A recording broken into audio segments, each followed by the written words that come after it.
Greater హైదరాబాద్ను రెండు భాగాలుగా విభజించనున్నారా? ఔటర్ రింగ్ రోడ్డు వరకు జంట కార్పొరేషన్ల పరిధి విస్తరించనుందా? తాజాగా మున్సిపల్ శాఖలో జరుగుతున్న పరిణామాలు చూస్తుంటే నిజమనే తెలియవస్తోంది. పాలనా సౌలభ్యంతో పాటు నిధులు ఎక్కువగా రాబట్టడానికి ఎంతో లాభిస్తుందని అధికారులు ఈ ప్రతిపాదనను ప్రతిపాదించారు. ముంబై తరహాలో రెండు మున్సిపల్ కార్పొరేషన్లుగా విడగొడితే అభివృద్ధి పథంలో దూసుకుపోతామని సీఎం రేవంత్ రెడ్డికి మున్సిపల్ శాఖ ఉన్నతాధికారులు వివరించినట్లు తెలియవస్తోంది. మరి ఈ దిశగా కసరత్తు ఎప్పుడు ప్రారంభమవుతోంది, ఎప్పటిలోగా ముగుస్తుంది అనేది తెలియాలంటే ఈ స్టోరీ చూడాల్సిందే.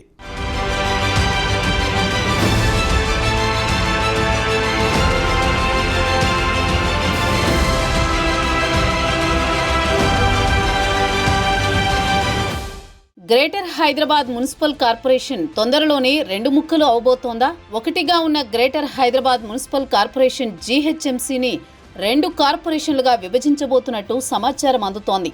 ఇప్పుడు 150 డివిజన్లతో ఉన్న జీహెచ్ఎంసీని తొందరలోనే రెండు కార్పొరేషన్లుగా విభజించి 75 డివిజన్లతో రెండు ముక్కలుగా విభజించాలని ప్రభుత్వం భావిస్తున్నట్లు తెలుస్తోంది. విభజన తర్వాత ఒకటి గ్రేటర్ హైదరాబాద్ మున్సిపల్ కార్పొరేషన్గానే కొనసాగనుందని తెలుస్తోంది. రెండవది గ్రేటర్ సికింద్రాబాద్ మున్సిపల్ కార్పొరేషన్ జీఎస్ఎంసీగా ఏర్పాటవబోతోంది. Greater Hyderabad, greater Secunderabad municipal కార్పొరేషన్లుగా విభజించడం వల్ల అభివృద్ధి కార్యక్రమాలు వేగంగా జరుగుతాయని, పాలన కూడా సులభమవుతుందని ఈ మధ్యనే జరిగిన సమీక్షలో సీఎం రేవంత్కు మున్సిపల్ ఉన్నతాధికారులు సూచించినట్టు సమాచారం. జీహెచ్ఎంసీని రెండుగా విభజించి తర్వాత శివారు మున్సిపాలిటీలు, గ్రామ పంచాయతీలను రెండింటిలోనూ కలపాలని ఆ సమీక్షలో డిసైడ్ అయినట్లు తెలిసింది.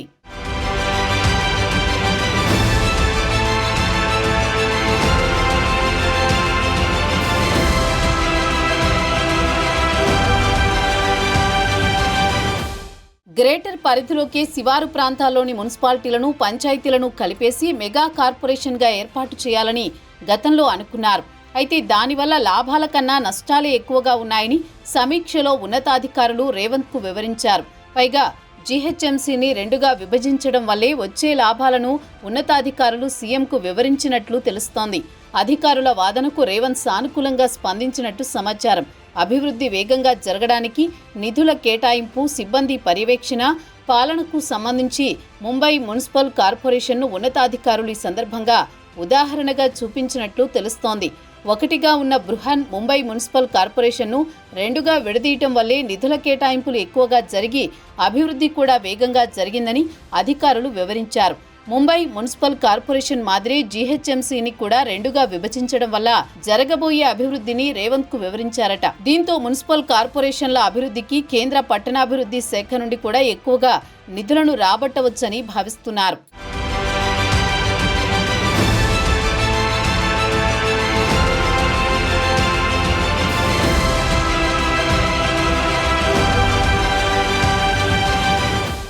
ప్రస్తుతం జీహెచ్ఎంసీని మినహాయిస్తే ఔటర్ రింగ్ రోడ్డు లోపల 20 మున్సిపాలిటీలు, 7 కార్పొరేషన్లు, కొన్ని పంచాయతీలు ఉన్నాయి. ఓఆర్ఆర్ వరకు నగరాన్ని ఒకే పద్ధతిలో అభివృద్ధి చేసేందుకు కార్పొరేషన్లు, మున్సిపాలిటీలు, పంచాయతీలను జీహెచ్ఎంసీలో విలీనం చేయాలని ప్రభుత్వం ఆలోచిస్తోంది. ఇదంతా జరిగితే జీహెచ్ఎంసీ పరిధి 2000 చదరపు కిలోమీటర్లకు విస్తరిస్తుంది.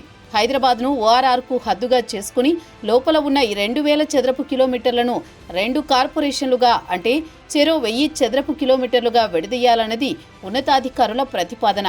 దీనివల్ల 150 డివిజన్లను చెరో 75 డివిజన్లుగా విడదీసి హైదరాబాద్ కార్పొరేషన్, సికింద్రాబాద్ కార్పొరేషన్లలో కలపడానికి వీలవుతుంది. రెండు గ్రేటర్ కార్పొరేషన్లుగా విడదీసిన తర్వాత డివిజన్ల హద్దులను నిర్ణయించబోతున్నారు. కేసీఆర్ హయాంలోనే ఎందుకనో ముందడుగు పడలేదు. ఇప్పుడు రేవంత్ హయాంలో అప్పటి ప్రతిపాదన మళ్లీ ఊపిరి పోసుకుంది. రెండు కార్పొరేషన్లను ప్రభుత్వం 30 సర్కిళ్లు, 6 జోన్లుగా విభజించాలని కూడా ఆలోచిస్తోంది. ఇప్పటికే కాలపరిమితి తీరిన పంచాయతీలను దగ్గరలోనే ఉన్న మున్సిపాలిటీల్లో కలిపేయబోతోంది ప్రభుత్వం. మున్సిపాలిటీలను కార్పొరేషన్లలో కలిపేయాలని ఆలోచిస్తోంది.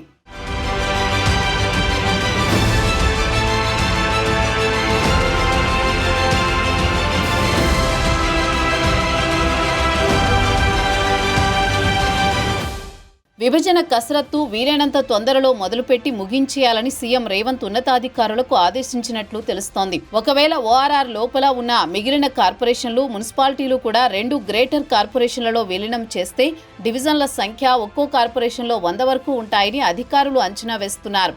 మరోవైపు ఏడాదిలో గ్రేటర్ మున్సిపల్ కార్పొరేషన్ పాలక మండలి పదవీకాలం ముగియనుంది. దీంతో ఈలోపే 2 కార్పొరేషన్లుగా విడగొట్టి రెండింటికి వేర్వేరుగానే ఎన్నికలు జరపాలని ప్రభుత్వం ఆలోచిస్తున్నట్లు తెలుస్తోంది. గ్రేటర్ను 2గా విడగొట్టడం వల్ల రాజకీయంగా కూడా ఆయా పార్టీలకు కలిసి వస్తుందని భావిస్తున్నారు. ప్రస్తుతం ఎంఐఎం, విభజన తర్వాత ఎంఐఎంకు 2 కార్పొరేషన్లలో బలమైన పక్షంగా ఉండే అవకాశం తక్కువని రాజకీయ విశ్లేషకులు అంటున్నారు.